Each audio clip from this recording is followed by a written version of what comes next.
njeri misterioz shfaqet papritur në një qytet të qetë, duke sjell frikë dhe mister.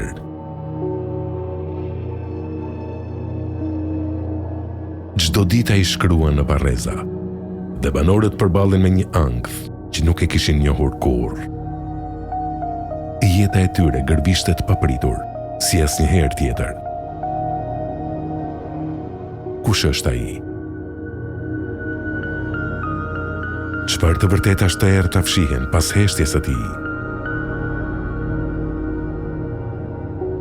Njeriu që shkruante në varreza, romani më i ri i Kliton Esturit, do t'ju mbajë në tension deri në faqen e fundit. Që nga data 25 shtator e gjeni në çdo librari.